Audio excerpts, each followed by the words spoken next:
Welcome to another deep dive into the complex world of international politics.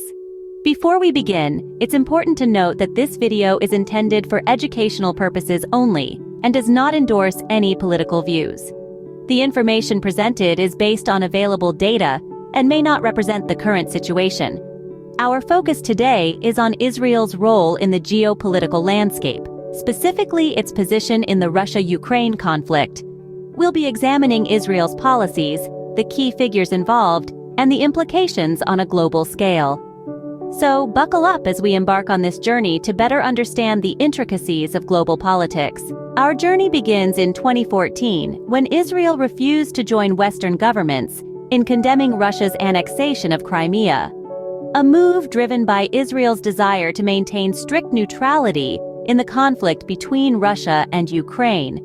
Interestingly, Russian President Vladimir Putin had courted Israeli leaders, including Benjamin Netanyahu, who claimed a close relationship with Putin. The same year, an agreement was reached between Netanyahu and Putin regarding Israeli operations in Syrian airspace. Israel emphasized the importance of maintaining coordination with Russia while remaining the United States' chief strategic ally.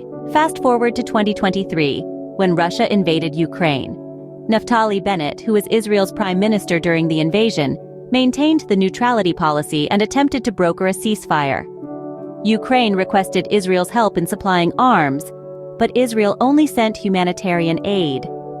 However, they did agree to supply Kiev with intelligence and technical information on countering the Iranian drone threat.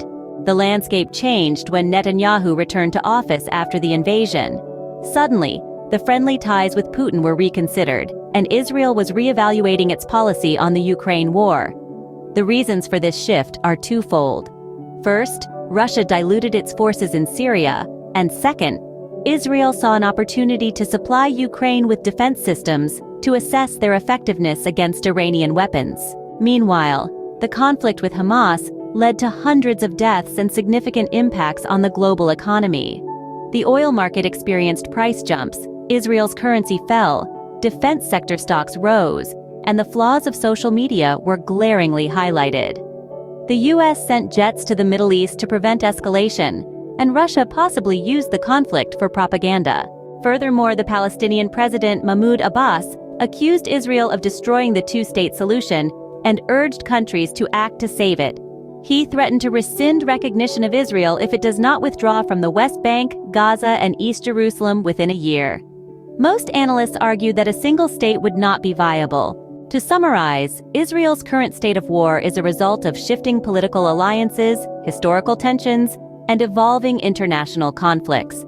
The country's neutrality policy in the Russia-Ukraine conflict, the return of Netanyahu to office, the ongoing conflict with Hamas, and the accusations from the Palestinian president all play significant roles in this complex scenario.